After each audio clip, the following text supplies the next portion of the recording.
Welcome to the Commentary Magazine Daily Podcast. Today is Monday, January 12th, 2026. I am John Podhoretz, the editor of Commentary Magazine. I hope you noticed how easily I said 2026. You know, all the jokes about how, I'm going to have to start writing 2025 on my checks or 2026 on my check. We can't do that anymore because nobody writes checks. You never write the number, so you now only have to.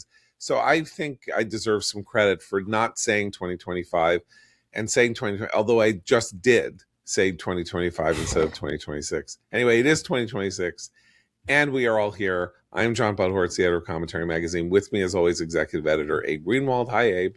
Hi, John. Senior editor Seth Mandel. Hi, Seth. Hi, John. Washington Free Beacon editor Eliana Johnson. Hi, Eliana. Hi, John. And social commentary columnist Christine Rosen. Hi, Christine. Hi, John. So there's all this polling out about Trump this morning, sort of the monthly polling, TIP and Gallup and all of that. The numbers aren't great for Republicans or for Trump if you take them, if you just take them flat. You have Democrats up by 8 in the so-called generic ballot. That is, you ask people if an election were held today, would you vote for the Democrat or the Republican? Democrats are now up by 8. Now, at this point in worst cycles for the incumbent party, those numbers are sometimes as high as 15 or 16. So it's not like the Republicans are in, scream and run for cover and everything is terrible, but they're not great. Trump's approval rating is around 40 or 41%. Most interestingly, in the TIP poll, Trump's favorability among Republicans is 77%. Now, that may be an outlier in which you have 15% who do not approve, and then some weird number of like 8% that say they're not sure. And I have to put myself a little close to the not sure camp, even though I am wildly supportive of how Trump has handled Israel and I supported Maduro, the taking out of Maduro, and thrilled with the Iranian nuclear program strike. And I am excited by the indications that we are supporting the Iranian effort to free themselves from the yoke of the mullahs more than we have ever, really, I think, in the course of the 47-year history of the Islamic Republic. And on the other hand, there's the story last night about how Jeanine Pirro, the acting U.S. attorney for the District of Columbia, is in hot pursuit of a criminal indictment, either of the Federal Reserve Board or of Jay Powell, the head of the Federal Reserve, on grounds of lying to Congress about the renovation of the building, of the Fed building, which is 100 years old and apparently in need of renovation. Although, okay, I'll do the little it's two huge buildings that were built in the 1930s. And they are full of asbestos and lead. They haven't had an HVAC upgrade since the 30s. There are all kinds of structural issues with regard to access for, to bring it up to code. It really was a bit of a shambles. If you know anyone who's worked in that building, they will tell you horror stories. So the price tag to me isn't that shocking given what they have to do. They had to go through the National Capital Planning Commission they did this whole process years ago. And knowing how government contracting works and how much they are often over budget and never near their deadline, that doesn't sound like that much money for these. They're two massive buildings. I mean, they actually are huge. Yeah. Okay. Seems like a pretext to go after Powell, not only to get him to resign. I believe it is a pretext. But to perhaps get him to resign entirely. Because remember, even if he steps down his chair, he's got a couple more years left as a Fed governor. I think it's a pretext. $2.5 billion to renovate even two massive buildings is a lot of money, and you're not supposed to abate asbestos. I mean, there's a whole line of thinking that says if there's asbestos in the walls, you leave it there, you don't abate it because it actually makes it worse to try to get it out of the walls. This is a now somewhat discredited process that happened because of tort law efforts in the 80s and 90s. Nonetheless, I'm not going to argue over this question. Obviously, nobody is going to arrest. No rational world in which there isn't a deep political motive is going to arrest the chairman of the Federal Reserve for the way he handled the renovation budget of the Federal Reserve building. This is by by sort of common assent, one of the 2 or 3 most powerful people in the world in terms of economics, and therefore, it has been confirmed by the by Congress, and has a 10-year term for literal reasons having to do with the ability to shield that person from the political machinations of elected officials who want to toy around with interest rates. So when I say I'm in the weird position of the 8% who don't know quite what to say about Trump positively or negatively, I have huge positives things to say about Trump. And then I see this horrific image coming out of the Department of Labor that says, remember that you're an American, like out of nowhere, a kind of meme, and shows George Washington, which as Jonah Goldberg said to me, sounded better in the original German. Kristi Noem giving these interviews in the wake of the shooting in Minneapolis, which we've defended or like at least given, but like calling, using the term domestic terrorist to talk about somebody who parked her car in an inconvenient place, and talking about, talking in a way that is really incendiary, unhelpful, makes things worse, all of that, with crazy eyes, talking to George Stephanopoulos, all sorts of things. Stephen Miller's behavior last week, talking about immigration and what America was like before, all these terrible people like his grandparents came into this country to save themselves from terrible fates. So thanks a lot, Stephen Miller, for your, betrayal of your own family's experience and coming to a great country and making yourself an important person and pulling up the ladder behind you. So these are very discomforting things to me about the Trump people and the Trump administration. And so I'm not surprised really that there is a contingent on the right that is feeling very vague about how they feel about Trump. But my worry, of course, is that it's not me.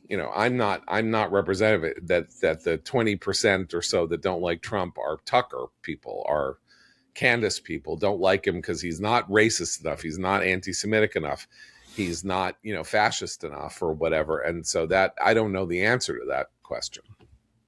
Yeah, but I just want to say, before we get to that question, generally speaking, John, what you're describing is he's still the total chaos agent.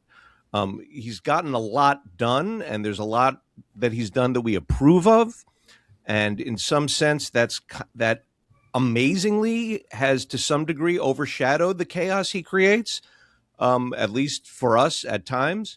But there's no question that you remember exactly what it was that you got sick of the first time around. Oh, I haven't even mentioned the other stuff last week that was so bad.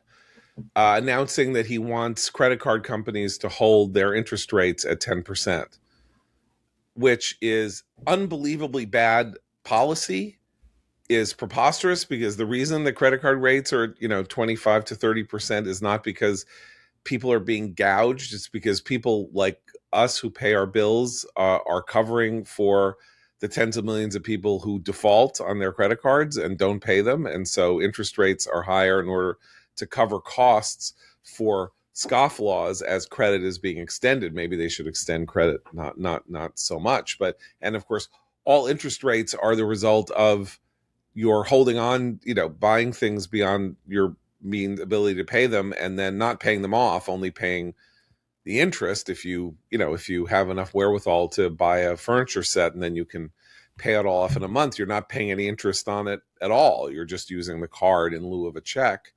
And so that's another way to live, is to live within your means and not go beyond with credit. That's a choice that people make that involves a prudent calculation about whether or not they're willing to shoulder the interest. And I don't know, other stuff where he got mad at Exxon or somebody for saying they didn't know if they were going to go into Venezuela to help with oil, because they had their twice in the last 50 years, they've had things that they've done, they're nationalized, and it's not a safe environment in which to play in a sandbox. And then Trump gets mad at them and yells at them for not, doing him a solid? Well, it's more than that he yells at them. He says he's engaged in a vast experiment of state capitalism, which is, first of all, entirely against conservative free market principles. And we've talked about it many times before, demanding that companies give him a stake, that give the government a stake in their profits and vote, any sort of oversight. He did this with a lot of tech companies. He's in bed with a lot of big tech companies to the extent that he's overlooked legislation that should decouple them from China. We've talked about this endlessly, but this is another example, and he did it in the housing market too. He talked about putting limits on investors' ability to buy houses, all of which is an effort to focus on affordability. But this is the same president who told people to buy fewer dolls when his tariffs were going to impact buying power and affect inflation. So it's a lot of mixed messaging. But the state-driven capitalism should worry anyone who cares about the free market. And that should include old school liberals as well as, conservative free marketers. John, I just wanted to go back to the comment quickly you made about the polling data. And you said you're concerned Trump is that part of the reason Trump is losing ground, if I understood you correctly, is that he's losing ground among the far right, people like Tucker Carlson and the anti-Semitic right. My concern looking at this data is that he has lost ground. The last poll conducted by this outfit was done in March of 2025. He has lost major ground among independents and moderates. And I think that is a more important group than the far right, MAGA fringe. And the miscalculation that I think many Republicans are making is catering to that far right, which is in fact alienating the independents and the moderates they're going to need to win elections.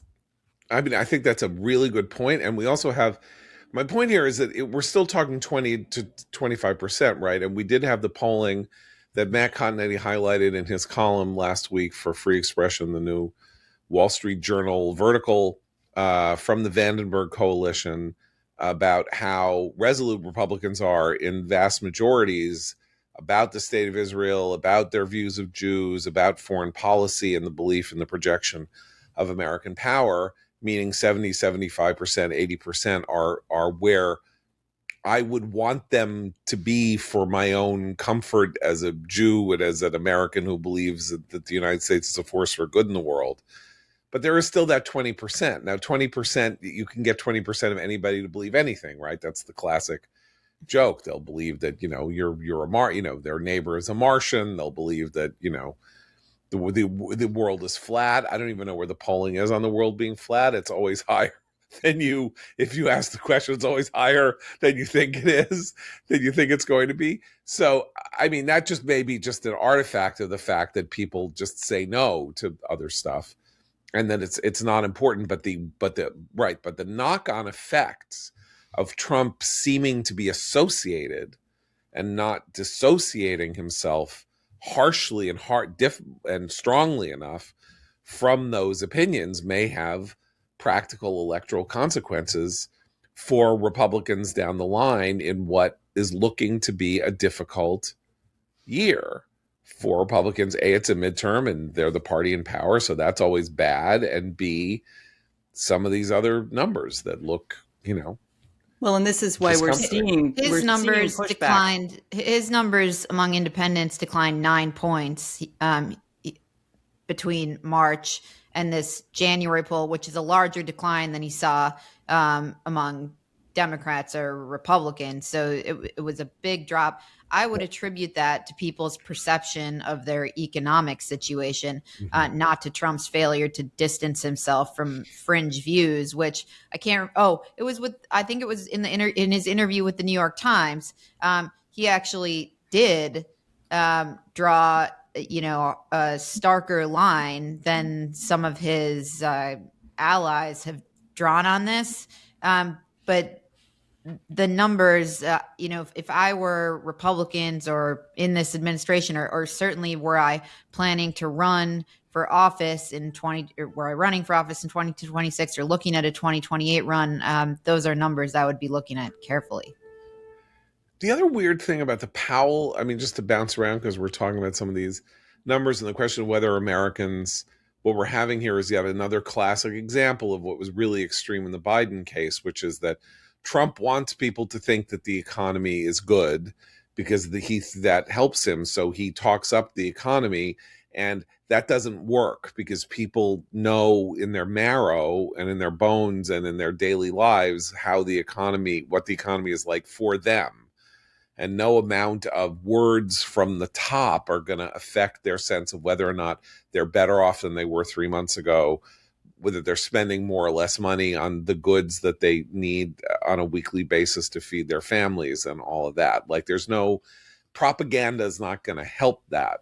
And so you look at this and you say, okay, the inflation rate in December was 2.7%, which is historically insanely low. It's not quite as low as it was, during the period of totally free money, in the 2010s, but it's very, very, it's relatively low. But of course, that's it may not be, it's not low in housing, for example. Like, it's, housing, which is the single largest expense that people have if they want to move houses or try to find a house or go into the housing market. Housing is inflated. I mean, so there's that kind of stuff. And the other weirdness to me is he's pushing Powell, and Powell's now back at the center of this conversation. And the Fed has been cutting interest rates. I mean, it's not like Powell's raising interest rates. The Fed has cut interest rates, I don't know, 4 or 5 times in the last 6 months.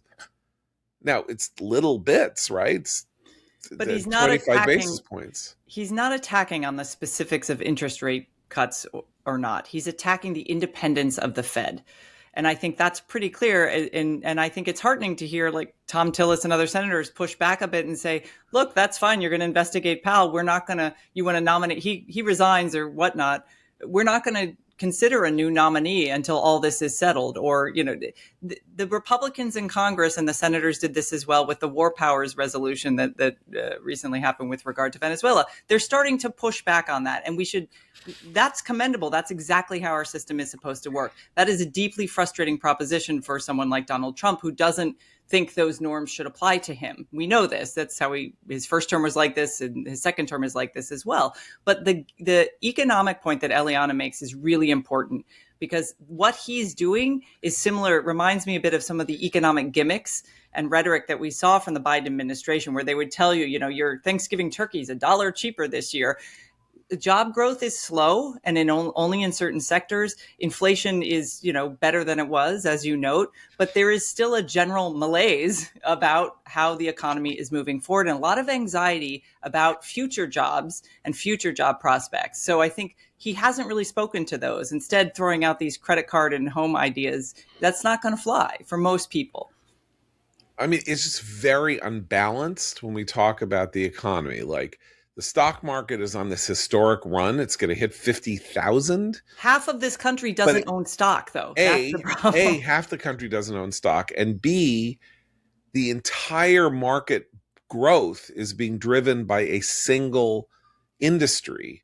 And that is very, very, very dangerous. Like, almost, like a wildly disproportionate part is related to AI growth. And you know what lost jobs in this last quarter? Manufacturing and construction. Those are Trump voter jobs.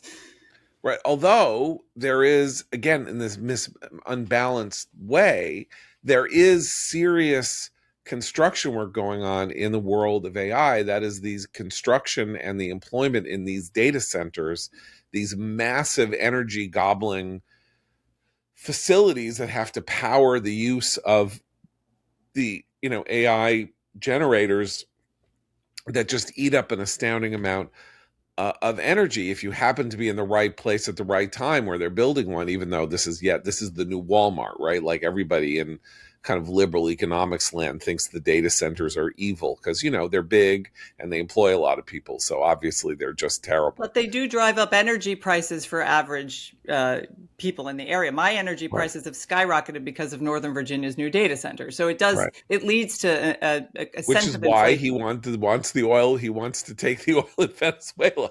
obviously he's got some connection there with the, Ms. Rodriguez, the new acting president of Venezuela, is really great, he said the other day, because she's giving us the oil that we want, which I don't think is exactly the answer many of us were craving on the virtues of the Maduro extraction necessarily, but he is addressing it. He's addressing it in a weird way. So we have this unbalanced economy that is growing, and of course, it also creates that weird inability that Washington policymakers and people in the upper middle class get, where they lose a tactile sense of what's going on with the American people themselves, because they're totally shielded from the effects of inflation and of sort of the daily problems that Christine is talking about. And what they're looking at is a portfolio, even if it's a small portfolio, that is like blowing up. The stock market was at 42 or 43 a year ago. It's at 49 now. Like, this is, what do you want from life? This is the greatest thing ever. But yeah, if you're one of the 170 million people whose families are not in the market, you're not getting much out of it. Well, the data point that I read the other day that really shocked me, and should be the thing that Republicans and the Trump administration focus on, is that I think it was almost 60% of Americans right now would not be able to deal with an emergency that costs more than about $400 or $500 because of the tightness of their household budgets without having to borrow. And when you think of, rising costs of medical expenses, your car breaks down and you have an appliance that breaks, like, these are all things that are just basic realities for people. And the fact that people are running on fumes, and they feel like they're running on fumes. So because their wages have not really kept up with inflation over the past 5 years in particular. So that feeling, he should address that feeling if he wants to talk about affordability, which is I think he's giving a speech this week again about affordability. So right, but his methods of dealing with affordability are to go Elizabeth Warren. That's what's so weird, is that he just defaults to plucking ideas that would fit well at the Democratic Socialists of America convention. Capping this, and then Republicans pick up on them. That's the other problem here, is that it's not everything he says is parroted by Republicans, but a lot of them, and the ones that aren't parroted are sort of excused. Unless you're Tom Tillis, you're not really going out there saying what the heck is a Republican doing talking like this, right? Yeah, and Tom Tillis is not running for re-election, so that's right, exactly. Why Tom Tillis is free. You get these, and that's been the pattern too. Obviously the senator declines to run for re-election, frees himself of the burden, and then unloads the burden of being a Republican, like in the Trump era, but it isn't dealt with this while people are in office. So the people who still have a career have to feel they have to be careful and whatever. And so these ideas sort of get, they get picked up. It's like so it's like dust mites or something that you almost can't see, that we don't know what that will mean for the future. But there's all these little particles of nonsense that get, sort of picked up by the Republican Party and therefore the wider conservative movement, and it's embedding things in it that are hostile to its own immune system. And I don't know what that's going to mean for policy, but it could mean nothing, or in the future it could mean that the immune system kicks in and just gets rid of all the, as you say, the DSA stuff that Trump put in. But it also could mean that the fear of the MAGA grassroots and the backlash means that people feel they have to pay tribute to 10% credit card interest caps and no tax on tips, and whatever this collection of things becomes a collection of GOP policy ideas and never goes away. Very plausible. Why don't we move on to the interesting question of the use of cars as a weapon of violence? Because we have obviously what happened with Renee Good in Minneapolis last week, and then these repeated stories that are surfacing that I think didn't know about enough, about how much this has been a game in the anti-ICE protests, like driving cars into people or trying to ram an ICE agent. And then yesterday, in an amazing, bizarre display in Los Angeles, a pro Iranian freedom demonstration, a guy rents a U-Haul truck, puts on a sign on the side of the U-Haul truck that says "No 1953s," referring to when the United States backed or did not support the democratically elected government of Mossadegh in Iran, and effectively backed a coup, though it did not explicitly back the coup.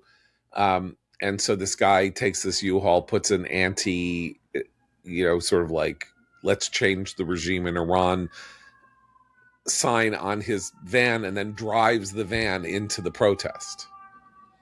And obviously we had the Waukesha, we had the was it a Labor Day parade or a Christmas in Waukesha? There have been these things in Christmas markets in Europe. This idea of and in New York, in Manhattan, yeah, right. New York, the West Side Highway jihadist who drove a mile basically in a bike lane and smashed into people, killed 8 people or something like that. So I mean, there have been bits of it in the last 5 years, but obviously when an incident like Renee Good happens, suddenly you focus your attention, you hear more about it, and then people start copycatting it. I don't have anything particularly profound to say about it, except more signs of Americans, either more signs of American social dissolution, or the nightmare that is the fact that all crimes and all behavior in the United States is now nationalized, so that something happens in Minneapolis and 3 hours later it affects people in Los Angeles, when it would have taken them a week even to find out about it in previous generations. Well, I think what's the crazy thing to me is that there are so many causes that some American somewhere is willing to kill for. Like who knew someone was that worked up over Mossadegh? Well, I don't know. It's funny. A guy must be my age, because that was a very big issue when I was, in my teens and 20s. Mossadegh and Arbenz in Guatemala, and we backed these terrible dictators over wonderful populist democratic radical figures. But yeah, it's been 40 years since one has even heard these words. Although do remember that Barack Obama apologized to Iran for our evil behavior in 1953, which wasn't evil actually, but I don't want to get into that. John, one thing that I think is important to note is that many of the protests that we're seeing, they're taking place in Minneapolis right now. These are well-funded, well-organized by groups, by left-wing groups that are that train activists. And part of the tactics that they train these activists to use are the use of their vehicles to impede ICE. So it's not random that this happened. This is a tactic that left-wing groups funded by left-wing donors are teaching and encouraging activists to use, and it is putting civilians at great harm. Not just civilians and law enforcement officers, because the tactics are directed at them. So this is it's not an accident. It wasn't a random event. It was purposeful. It was a purposeful and intentional tactic aimed at ICE, taught by these left-wing groups. And it's also, who else does it put in danger? Everybody on the road, right? If this becomes a tactic that people pick up, you're driving. Normally, when you're driving on the road and you drive past, say, let's say a police officer pulls somebody over, in your neighborhood, you don't think that you shouldn't drive past that traffic stop, because who knows if there's going to be a vehicle trying to ram the cop in a crossfire or whatever. But the ICE stuff makes it seem like the more this stuff happens and the more it becomes regular, the more dangerous everything on these roads gets whenever there's law enforcement involved. Not blaming the law enforcement, just saying that the tactic being used against them, if this happened, if somebody, she seemed to drive into him, he fired his gun at her, the sort of the invisible man in all this, right? The third man in all this is, I don't know, the mother who's dropping her kid off to school and drives through this neighborhood that now that contains someone in a very large SUV blocking traffic and getting into it with armed law enforcement, right? So this is one of those things about the use of cars that it's not the same with like even guns or anything else that we have, that we think of as traditional weapons, because this is like the weapon of the suburbs. And suddenly, if this catches on, think of how much more dangerous, these neighborhoods and suburban roads get, because that's where this is happening. It's not even happening like it's from high crime areas and moving into, the suburb or something like that. It's like this is like a suburban, sort of thing that's starting here, and and there's a lot of places it could catch on. The ICE Watch is also meant to preemptively warn people who are about to be detained. That's why they wear the whistles. They start blowing the whistles to warn people that ICE is on its way, and then to connect them to some means of escape, which then, of course, raises the greater likelihood of some sort of pursuit by law enforcement of someone who is fleeing. So a lot of these arrests that might otherwise go smoothly. And by the way, people should look, it was circulating in news reports over the weekend here and there.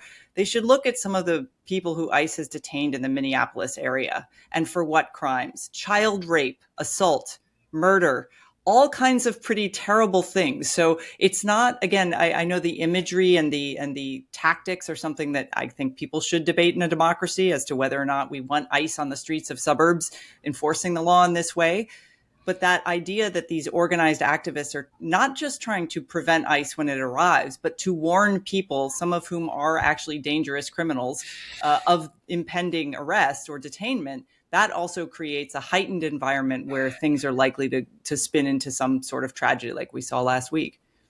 I mean, we saw a judge in Milwaukee convicted of attempting to help somebody evade arrest in a courthouse and to escape from the courthouse where she was supposed to be overseeing the hearing about his detainment. Hannah Dugan, convicted of a federal crime, had to resign her judgeship in preparation for her being sentenced to jail. I mean, that's an official, she's a judge. That gives you a sense of how apocalyptic people on the left think these newly aggressive efforts are, and how noble they are in cosplaying the salvation of the people who are being, sort of looked at by this new dragnet. And they are operating on a different set of understandings about what it means to be a good citizen, a good person, kind of like noble in their pursuit of justice and all of that. And that's the other part of this with the cars and stuff. And I just wonder, I don't want to be like overly, take pop culture overly seriously in some ways, but so much of what we're seeing here has to do with people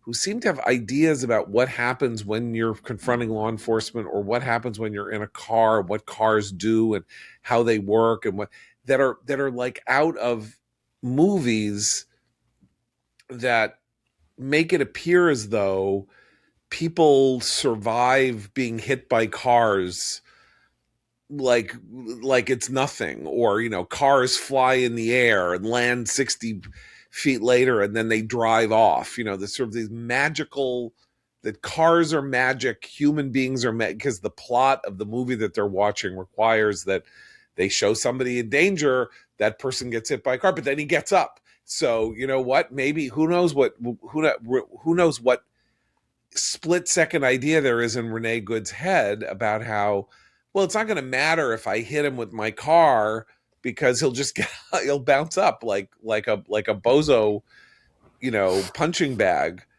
because that's what I've seen 100,000 times on my TV screen. I mean, the set of the bizarre 10 seconds of the tragedy of errors of Renee Good and the ICE officer you can see everybody acting as though they're almost not.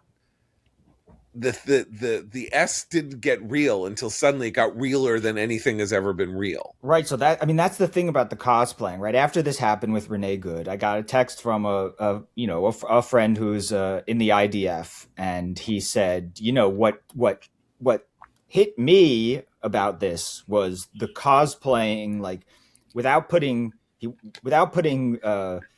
blame on any one specific person. What he was saying was, he sees Americans kind of cosplaying the situations that he's been put in a military situation, right? So, he said there was this one case, or he knew people that were Israeli soldiers. There was a guy that they were sent to stop and either arrest or question, whatever. He's in a car, an SUV, and an Israeli soldier approaches they tell him to stop. He slows down. An Israeli soldier approaches from the back. The guy then doesn't stop and goes back and runs over the Israeli soldier's foot, right? So in a military situation, what happens? They fired the gun at the guy who drove over. There was no question that he hit the soldier, right? And whatever. And it was, and he said, like, this was considered tragic for everybody because the soldiers who were there didn't want to shoot anybody. They don't know for a fact that this guy was a terrorist or whatever. They just know that somebody, drove over the foot of an IDF soldier in a military situation. And that is how things happen and escalate in the training and whatever. And he was just like, I'm seeing this on the streets of Minneapolis is bizarre, because you shouldn't want to be aping this. You aren't supposed to want your suburbs to look like, a protracted military conflict, that people get drafted into and trained for these specific situations. See, that to me is the weirdness of ICE that people on the right need to take into account, who are defending, who are saying that the shooting was, justified, or at least, legally, that he shouldn't be, convicted of murder or accused of murder or something like that. Why are they dressed in paramilitary garb? I understand they're doing raids on things and stuff like that, and they might want protective gear. But NYPD officers who are not in SWAT, or most police officers in America who are not in SWAT, are not wearing like combat uniforms. They're not masked. They're wearing the uniform that says, I'm a uniformed officer of the government, either local, state, or federal. So you are to recognize who I am, and you are to understand my authority, and you are to implicitly understand that I have the authority based on the theory of the monopoly on violence that we grant our authorities, that if you really go untoward and you come at me, that I am allowed to shoot you with the gun that I received from my commission. But I don't know why they're all dressed like they're about to go into Fallujah. Well, and this is what is so frustrating about the discussion ever since the shooting, is that something can be legally permissible, but morally and socially not desirable. And I think both sides on this argument have a problem acknowledging that. And that is where the narrative splits, and you get into tribalist insistence that, it doesn't matter if they look like paramilitary, people parachuting into your suburb. That's fine because they're enforcing the law. These are the kinds of debates that we used to be able to have that are not tolerable now to a great many people on either side of these discussions. I agree with you. There's a long-standing debate about the militarization of local police forces in this country. That's been going on for a long time. And there's fascinating research on either side about whether it's effective or not. Should we? But that's an interesting. I'm glad you brought that up, because of course this is not really that, because this is a federal law enforcement agency that is. But the militarization of suburban police departments was actually partially the result of the military buildup that happened in the wake of 9/11, which is that we produced an immense amount of equipment for the use fighting in Iraq and Afghanistan that at some point went offline, and then the military, the federal government, sold the things that they built to local law enforcement. So suddenly there's a suburban police department in Arizona that has something very close to a tank. Well, they also had created terrorism task forces out of necessity post 9/11, and so some of that went there. Yeah, right. Like so many other wrong turns in our national life, this now is the military garb of ICE has sort of become a kind of self-fulfilling prophecy in that now they kind of need it because they're getting rammed. Now they're under attack. Now they are under attack. Yeah. Right. I don't think I agree with you guys that like the military garb of ICE is what is causing this is the cause of this hostility. I don't think I have a view on whether they should wear it or shouldn't wear it. But I mean, we just saw, 5 years. I can't even keep track of time, but like, yeah, few years back, like the left was attacking the police and hated the police, and they're burning down police precincts in Minneapolis. They're wearing regular police uniforms. When we were fighting the Iraq War, it was general betray us and we hate the military, and okay, they're wearing military uniforms as they're supposed to. I just don't believe that the hostility and hatred and violence directed their way is because of their uniforms. Maybe they should or shouldn't wear something different, but I don't believe that is like a causal mechanism here. You make a very good point, and I do think that the hatred of the uniform is a enduring fact of both leftist American, anti-American politics and far right weird combination of libertarianism and John Bircherism, that they one of those horseshoes that they always hate uniforms, whether they're military, police, whatever. I'm talking about something slightly different, which is that there's a science fictional aspect to a foo-foo poet leftist lesbian in her car with her girlfriend parking it perpendicular, coming face to face with a guy who looks like he could launch himself into Fallujah. And it adds to the unreality quality.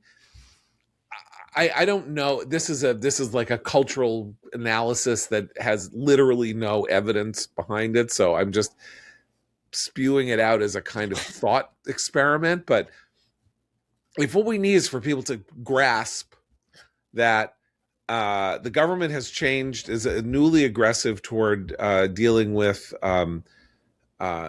undocumented workers, illegal aliens, however you want to call them, and that this better be taken seriously because they mean business, and don't get in their way because you are impeding a legally merited and justified law enforcement effort. And if you get in the way, bad things might happen to you.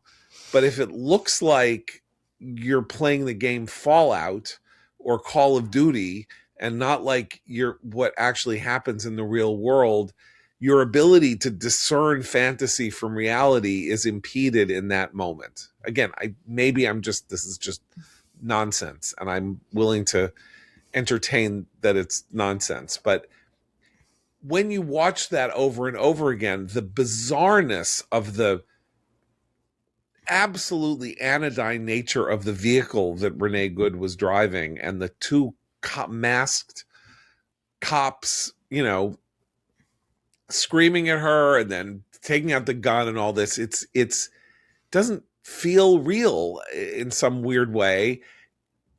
And it's like they didn't feel it was real either. Or Renee Good and her wife certainly did not seem to feel like what was happening was real enough for her to be like, oh man, this is serious. I better get out of this car. I better stop this car and get out of the car.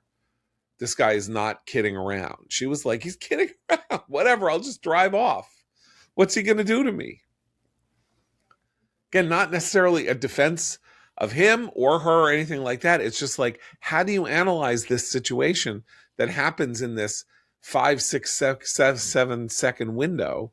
But this is Eliana's earlier point about the years-long effort to demonize law enforcement, not just ICE, but all law enforcement, is important here, because during post-George Floyd, there were a lot of people who taunted and tried to instigate some use of force on the part of the cops constantly. I mean, I saw it on the streets of Washington, D.C. all the time. Most people in cities, you saw it in New York, they were constantly antagonizing law enforcement and trying to draw a reaction.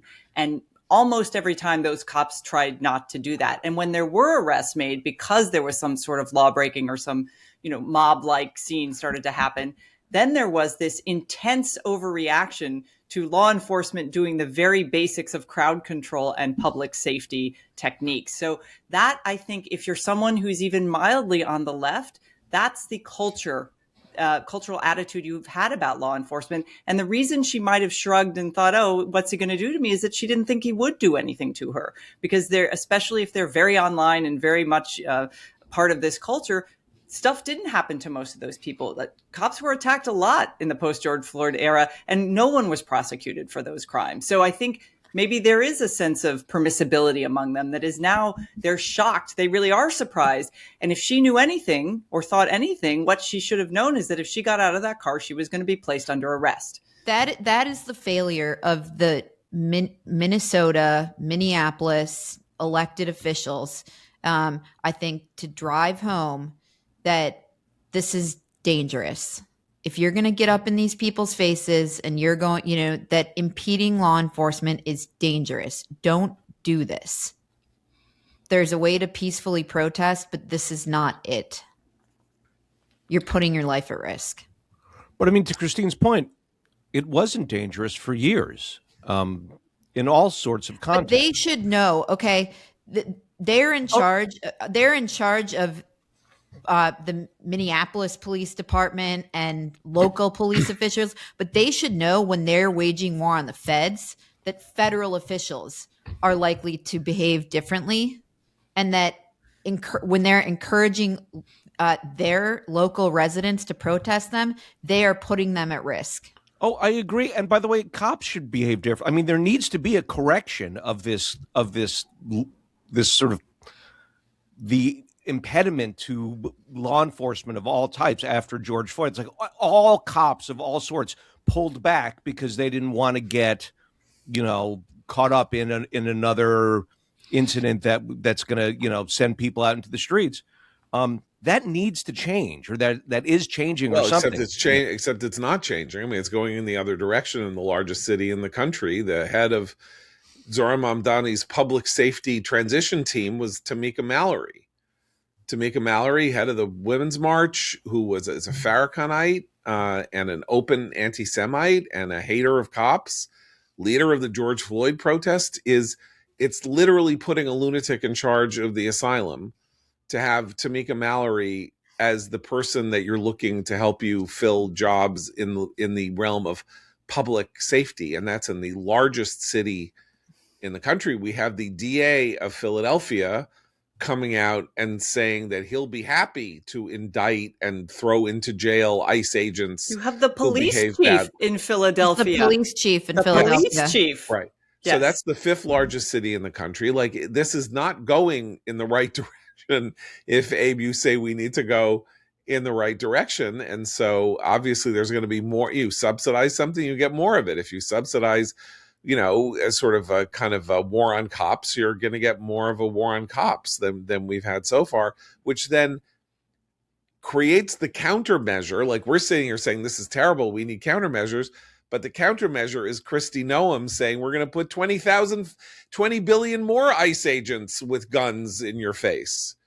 That's how we're going to handle this. Like, that's a way of that's a way of, as we say, deconflicting. Like, the thing to do in the immediate wake of something like what happened to in the Minneapolis shooting is to bring the temperature down.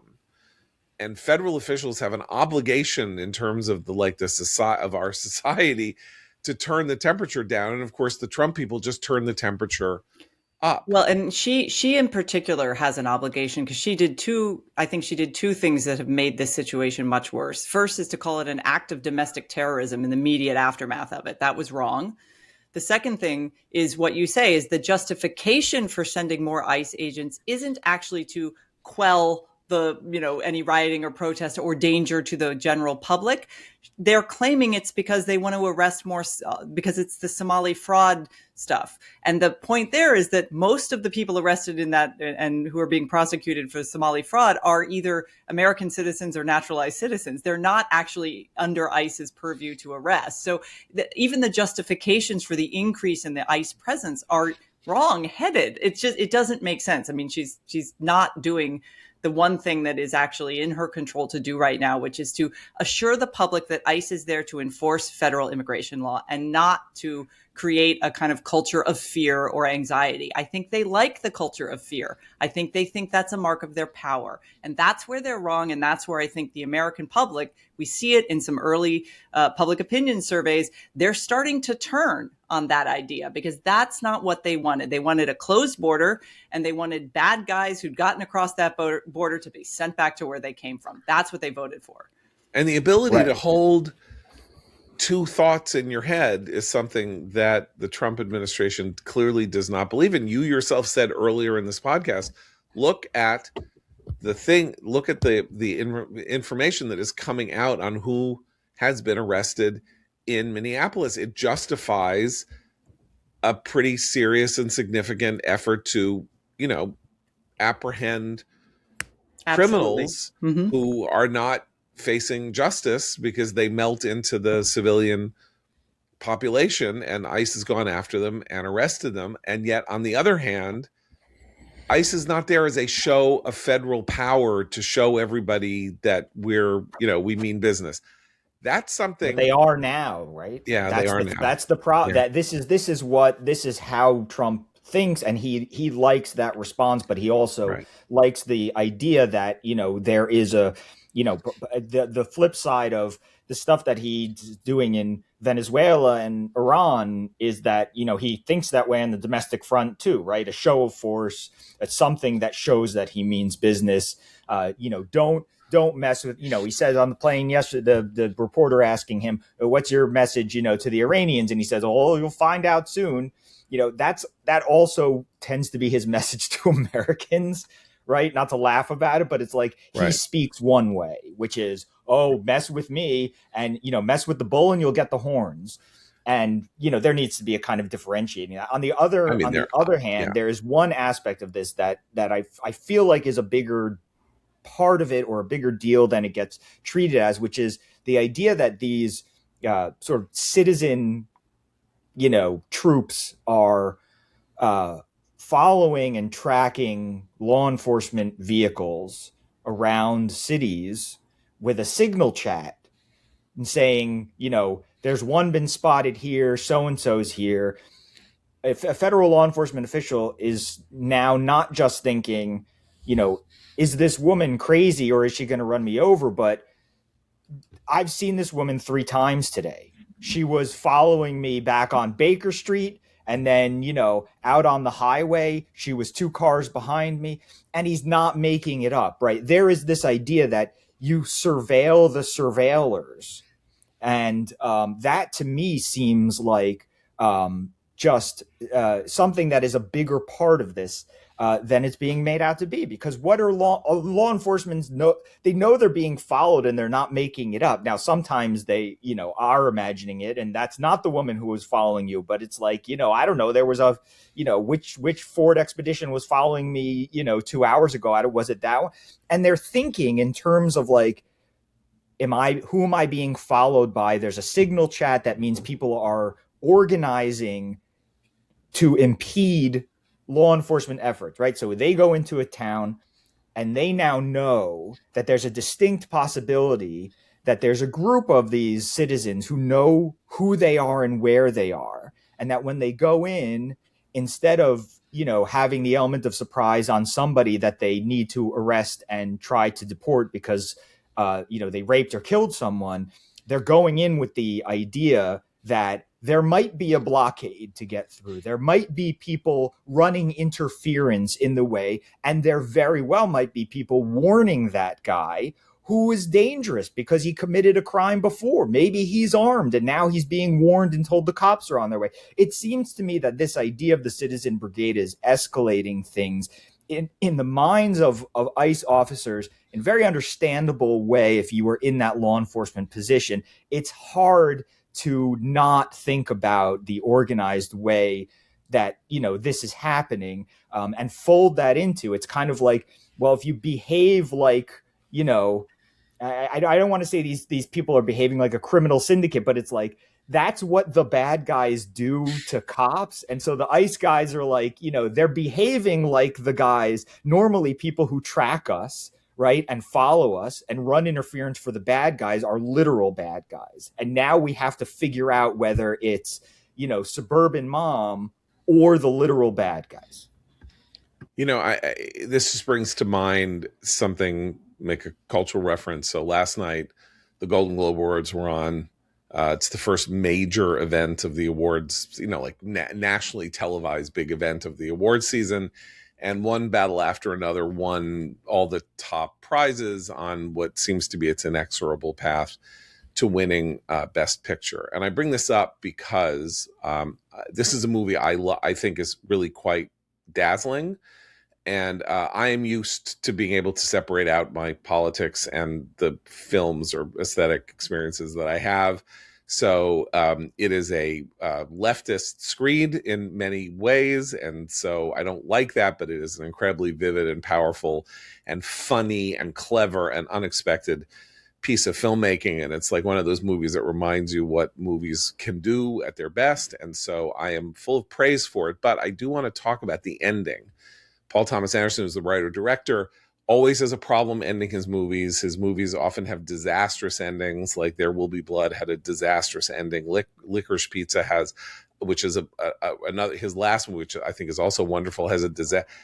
Phantom Thread has it. He doesn't know how to finish his movie. So in this movie, this is about an basically weatherman or revolutionary, and it's 16 years later, and basically he's living in an America in which ICE is now sort of a dominating force. It's kind of the present, but it's like a slightly alternate present, and it's a burlesque. It's about their ridiculous. He and his former radical cronies are kind of all like druggy, has been, ludicrous. They still have a network, but the network is now been taken over by kind of AOC types who get offended when he calls them up and doesn't know what the password is, and then he yells at them and they say, "You're triggering me with your language," and he's like, I need an extraction or they're going to kill my daughter. And they're like, well, you don't know the password and you're not allowed to talk to me this way. We're going to have to go to mediation with our superiors and stuff. Like, it's a hilarious scene. Anyway, the whole thing sort of ends up with, it's kind of a nihilistic burlesque until the final 3 minutes, where the daughter that he is trying to protect, who is basically his daughter with Assata Shakur, Leonardo DiCaprio's daughter with a character based on Assata Shakur. He has now come through everything, and she is living in their cabin, and she gets a message that there's a protest in Oakland, and she's got to get there. She's got to get there and help, and she jumps in the car, and he's like, make sure you wear your seatbelt. And, you know, she goes off to be a good modern day version of him, except she's not a stoner and she's not crazy. She's resolute and brave and serious. And he gets back onto his couch and lights up his bong and like gets all, you know, stoned, while she goes off to be a wonderful modern day activist with none of the character flaws or ludicrousnesses that, you know, that sort of 70s and 80s and 90s activists had. And I bring this up only to say that, you know, like, what a great message for everybody to get now in 2026. Like, this is Hollywood at its best and its worst in that sense, which is like, this is the last thing that a 20-year-old needs to hear. Not that any 20-year-old ever will go see One Battle After Another, which is, you know, basically a movie for older people like me, since it stars Leonardo DiCaprio and Sean Penn and Benicio del Toro. And, you know, they want to watch, I don't know, heated rivalry or something like that. But it shows you how sentimentalized this idea of protest is, leftist protest is. It's a complete, you do not cross it. It's wonderful. Everybody who does it is wonderful, and they're so idealistic. It's the idealism of youth. Isn't it just beautiful?